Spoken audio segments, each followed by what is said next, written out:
بسم اللہ الرحمن الرحیم۔ دوستو، آپ کو ناگ ٹی وی 4 پر خوش آمدید۔ اور آج ہم پاکستانی سیاست کے تناظر میں یہ دیکھنے کی کوشش کریں گے جو بھی اقتدار کے بام عروج پر پہنچا یا بوسادن ہوا، یا تو وہ کسی کے کاندھے پر سوار ہو کر آیا یا شجر بننے سے پہلے اس کی کسی نے آبیاری کی ہو۔ ان الفاظ کے دیگر معنی کچھ بھی ہو سکتے ہیں، مگر کوئی اپنی قوت، صلاحیت و جوہر اور ہنر کے وجہ سے حکمران نہ بن سکا۔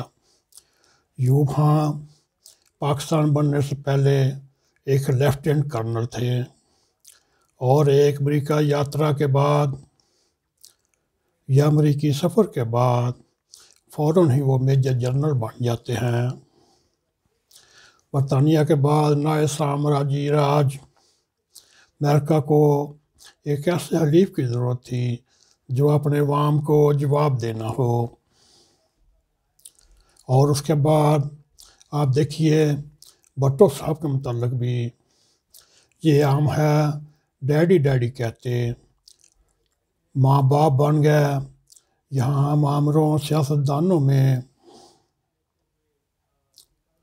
صرف دو کی مثالیں آپ کے سامنے رکھیں گے، باقی سب کچھ تاریخ میں ہے۔ اس سے پہلے بات یہ آتی ہے، چونکہ یہاں حکمران بننا دوسروں کے مرہون منت ہوتا ہے، لہذا کوئی بھی حکمران آزادانہ طور پر اپنی مرضی نہیں کر سکتا، نہ وہ ماؤ سال گزار سکتا ہے۔ ایسے حکمران جب اپنے اختیارات کی رکھنے کی خاطر یہ جنگلات توڑنے کی کوشش کرتے ہیں تو ان کے پر کاٹ دیے جاتے ہیں، اور ہر آنے والا نیا حکمران پہلے سے زیادہ تابع دار ہوتا ہے۔ دیکھیے سول بالادستی کے لیے کئی طریقے چلیں اور راہ میں دم توڑ جاتی، یا پھر کامیابی کی صورت میں اپنی منزل پر پاؤں نہ رکھ سکی۔ یہ نظریہ عوام میں عام ہونے لگا کہ پاکستان میں کوئی بھی تاریخ کسی فیور کی وجہ سے پوری نہیں ہوتی۔ ہم دیکھتے ہیں یہ یاد و فضا بنانے کے ساتھ ساتھ پشت بنائی بھی کی جاتی ہے۔ اگر ایسا نہ کیا جائے تو وہ تاریخ از خود آپس میں لڑ بڑھتی ہے۔ پھر ایسی صورت میں بغیر مداخلت کے کوئی آگے نہیں بڑھتا۔ ایسا ہم نے میاں نواز شریف اور غلام صاحب مرحوم کے درمیان معاملات کو دیکھا۔ جب آخری فیصلہ ہوا دونوں کو گھر بھیج دیا گیا۔ یہی وجہ ہے پی ڈی ایم کی تحریک جو یہ تاثر لیے ہوئے کہ وہ کسی کے بل بوتے پر اپنی ذات میں انجمن ہے۔ اس کی کامیابی کے لیے بھی اگر سوچا جائے تو بہت زیادہ طریقوں کو کامیابی کے حوالے سے جب ہم عالم تاریخ میں نظر دوڑاتے ہوں اور کسی کی قائدانہ صلاحیتوں، فعال تنظیم اور عوامی پذیرائی کے لیے 3 اہم جز ہوتے ہیں۔ پاکستانی جیسی ریاست میں ان کے عوام کو دیگر ممالک کے مقابلے میں اس لیے زیادہ ضرورت ہوتی ہے۔ یہاں عرصہ دراز سے سٹیٹس کو اقتدار میں ہے۔ پھر ہم جب دیکھتے ہیں پاکستان میں کوئی بھی ایسا رہنما نہیں جس کو گرچہ مگر کہے بغیر قائدانہ سند دی جائے یا اقتدار میں ان کو شریک کیا جائے۔ یہ رہنما جب اقتدار میں آتے ہیں وہ اپنی جبری یا مدت پوری کرنے کے بغیر ہی چلے جاتے ہیں۔ اس کے لیے حکومت کرانے والوں کی مرضی درکار ہوتی ہے۔ ان کی قائدانہ صلاحیت عالم یہ ہے کبھی بھی اپنی تنظیم کھڑی نہ کر سکے جو مشکل حالات میں کھڑی ہو سکے۔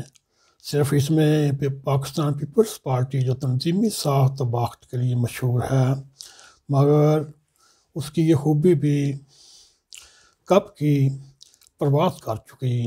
پچھلے 2 ادوار میں میاں نواز شریف کا ایک نیا انداز سامنے آیا، اور مسلم لیگ جو مسلم لیگ کے طور پر جانی جاتی،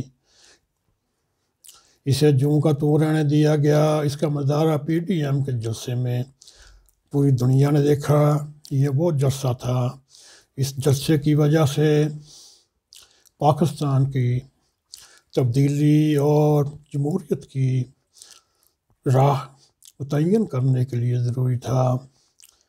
دیکھنے میں آیا ہے پی ڈی ایم کے اوس خطا یوں ہوئے، وہ باہم کسی ایک فیصلے سے متعلق باہم کا شکار ہو گیا۔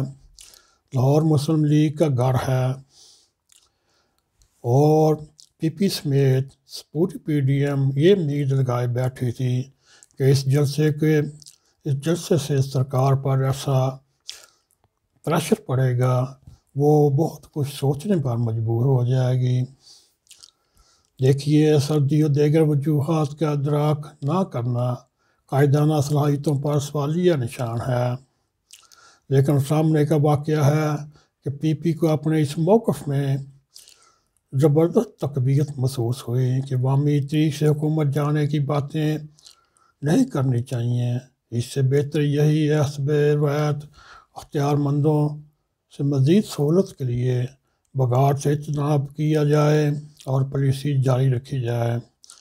خلاصہ یہ نکلتا ہے میرے دوستو، لاہور کے جلسے نے گجرا والے جلسے کا ہونے والا یہ تاثر ظاہر کر دیا کہ عوامی انقلاب حکمرانوں کو در بام تک پہنچا سکتا ہے۔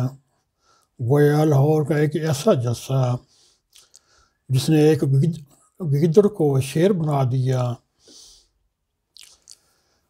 اب وہ شیر میاں نواز شریف اور مولانا صاحب کو طرح طرح کے چیلنج دے کر مخاطب کر رہا ہے، اور وہ کس طرح عوامی قوت کو متحرک کرتے ہوئے حسب ذیل تبدیلی کے لیے راہ ہموار کرتے ہیں۔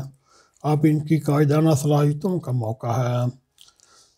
مولانا فضل الحق اور فضل الرحمان اور نواز شریف کے اوپر ہے، اب ان کی اگلا طرف کا پتہ کیا ہوگا، ان کی صلاحیتوں کا ہے۔